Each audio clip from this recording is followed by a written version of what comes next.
எல்லா நேரங்களிலும். கிறிஸ்துவுக்குள் பிரியமானவர்களே, சகோதரி நான்சி சொல்கிறார்கள், ஒரு இளைஞன் என் மரணத்தை எல்லா நேரங்களிலும் நினைத்து கொண்டிருக்க விரும்புகிறேன் என்று சொன்னால் அவனை பற்றி நாம் கவலைப்படலாம். ஆனால் இந்த வார்த்தைகள் 20 வயதுக்கு முன்பே தனது வாழ்க்கைக்காக 70 தீர்மானங்களை எழுதிய ஜானதான் எட்வர்ட்ஸ் என்பவருடையது. வாழ்க்கை ஒரு நாள் முடிவுக்கு வரும் என்பதால் அதை வீணாக்காமல் வாழ வேண்டும் என்பதை அவர் ஞானமாய் புரிந்து கொண்டார்.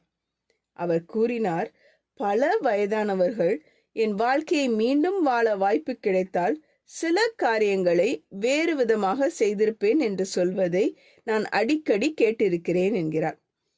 ஒரு இளைஞனாக இருந்த ஜானதான் எட்வர்ட்ஸ் வயதானவர்களின் இந்த வார்த்தைகளை கவனித்தார். வாழ்க்கையின் முடிவில் வருத்தப்பட விரும்பவில்லை. அதனால் இன்னும் நேரம் இருக்கும்போதே தனது வாழ்க்கை எப்படி இருக்க வேண்டும் என்பதை பற்றி சிந்திக்க ஆரம்பித்தார். அவர் எழுதிய ஒரு தீர்மானம், நான் முதுமை அடைந்த போது இப்படிதான் வாழ்ந்திருக்க வேண்டும் என்று விரும்புவேனோ அப்படியே இப்பொழுதே வாழ தீர்மானிக்கிறேன். நாம் இன்று எடுக்கும் முடிவுகள் நாளைய வாழ்க்கையை உருவாக்குகின்றன. ஒரு நாள் திரும்பி பார்க்கும்போது வருத்தப்பட வேண்டாம் என்றால் இன்று தேவனுக்கு பிரியமானவற்றில் முதலீடு செய்ய வேண்டும். இன்று நீங்கள் செய்யக்கூடிய எந்த ஒரு காரியம் நாளைய உங்கள் வாழ்க்கைக்கு ஆசீர்வாதமாக இருக்கும். ஜெபம் செய்வோம்.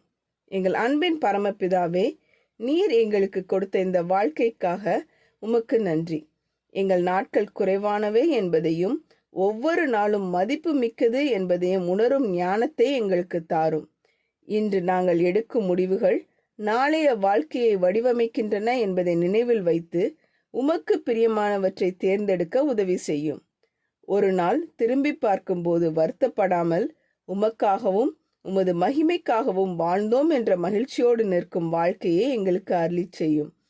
எங்கள் நேரத்தையும் திறமைகளையும் வாய்ப்புகளையும் வீணாக்காமல் நித்திய மதிப்புள்ள காரியங்களில் முதலீடு செய்ய எங்களை வழிநடத்தும்.